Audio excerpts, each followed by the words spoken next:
حضرات محترم، بعض لوگوں کا یہ ذہن ہوتا ہے کہ عمرہ مرحومین کی طرف سے کر سکتے ہیں مگر زندوں کی طرف سے نہیں ہوتا۔ میرے ایک شاگرد مولانا فاروق رضوی سہرسہ کے رہنے والے ہیں، چھتیس گڑھ سے عمرہ کے لیے گئے۔ مکۃ المکرمہ میں مسجد عائشہ جاتے ہوئے کار ڈرائیور نے بھی یہی کہا کہ عمرہ مرحومین کی طرف سے کر سکتے ہیں، زندوں کی طرف سے نہیں ہوتا، کہ حدیث میں نہیں ہے۔ مولانا نے الزامی جواب دیتے ہوئے کہا کہ میاں صاحب، حدیث میں تلاش کرو گے تو تمہاری ڈرائیونگ بھی تو حدیث میں نہیں ہے اور تمہاری کار بھی تو حدیث میں نہیں ہے۔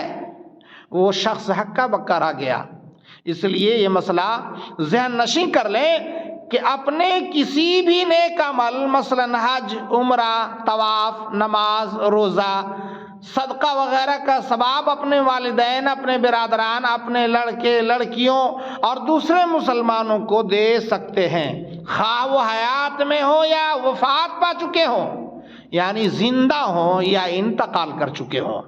اس لیے جس طرح عمرہ مرحومین کے نام ثواب پہنچانے کی نیت سے کیا جا سکتا ہے، اسی طرح زندوں کی طرف سے بھی عمرہ کیا جا سکتا ہے۔ جن لوگوں کا خیال یہ ہے کہ عمرہ زندوں کی طرف سے نہیں ہو سکتا، ان کا خیال بے جا ہے، اس کی شریعت میں کوئی اصل نہیں ہے۔ پھر بھی اگر وہ نہ مانے تو انہیں قرآن و سنت و فقہا کی کتابوں سے حوالہ دینا چاہیے۔ حضرات محترم، نوٹ کیجئے، جامع ترمذی شریف میں ہے، حضرت ابو رزین عقیلی رضی اللہ تعالیٰ عنہ سے روایت ہے، وہ نبی کریم صلی اللہ تعالیٰ علیہ وسلم کی خدمت میں حاضر ہوئے، عرض کیا، یا رسول اللہ صلی اللہ تعالیٰ علیہ وسلم، میرے والد بہت بوڑھے ہیں، جو نہ حج و عمرہ کی طاقت رکھتے ہیں نہ سوار ہونے کی۔ ارشاد فرمایا، اپنے باپ کی طرف سے حج اور عمرہ کرو۔ حضرات محترم، حضور صدر الشریعہ مفتی امجد علی اعظمی علیہ رحمت و رضوان فتوی امجدیہ میں تحریر فرماتے ہیں، ایصال ثواب مستحب ہے، اور جو کچھ نیک کام کیا ہو اس کا ثواب کسی کو پہنچانا چاہتا ہو تو یہ دعا کرے کہ الہی اسے قبول فرما اور اس کا ثواب فلاں فلاں کو پہنچا۔ بلکہ بہتر یہ ہے کہ جمیع مومنین و مومنات کو پہنچائے۔ امید ہے کہ سب کو پورا پورا ثواب ملے گا اور اس کے ثواب میں کوئی کمی نہ ہوگی، بلکہ سب کے مجموعے کے برابر ایصال ثواب کرنے والے کو ملے گا۔ رد المحتار میں ہے کہ ہمارے علماء نے باب الحج عن الغیر میں اس کی تصریح کی ہے کہ انسان کو یہ حق حاصل ہے کہ اپنے عمل کا ثواب دوسرے کو بخش دے، یہ عمل نماز ہو، روزہ ہو، صدقہ ہو یا کچھ اور ہو۔ ہدایہ میں بھی یہی ہے، بلکہ تتار خانیہ کی کتاب الزکوٰۃ میں محی سے یہ نقل کیا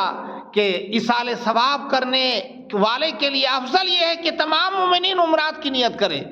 اس لیے کہ سب ثواب سب کو پہنچے گا اور اس کے ثواب میں کوئی کمی نہ ہوگی، اور یہی اہل سنت و جماعت کا مذہب ہے۔ بحر الرائق میں ہے کہ کسی نے نماز پڑھی اور روزہ رکھا، خیرات کیا اور اس کا ثواب کسی مردے یا زندے کو بخش دیا، یہ جائز ہے اور ان کو ثواب ملے گا۔ اس سے معلوم ہوا کہ جسے ثواب بخشا گیا وہ زندہ ہو یا مردہ، ظاہر ہے کہ اس سے کوئی فرق نہیں پڑتا کہ جس عمل کا ثواب بخشا گیا ہو وہ نفل ہو یا فرض، اس کا ثواب اسے ضرور ملے گا۔ حضرات محترم، کسی ایسے شخص کے لیے جو زندہ ہو یا انتقال کر چکا ہو، اس کے نام عمرہ جائز ہے۔ اس کے دو طریقے ہیں، پہلا یہ کہ عمرہ اپنی طرف سے ادا کرے اور اس کا ثواب دوسرے کو ہدیہ کر دے، اس صورت میں احرام اور تلبیہ میں اپنی ہی نیت کرے گا۔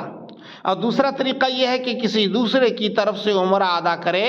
تو اس صورت میں احرام باندھتے وقت اس کی طرف سے احرام باندھنے کی نیت کرے جن کی طرف سے عمرہ کرنے کا ارادہ ہو، اور تلبیہ بھی انہی کی طرف سے پڑھے۔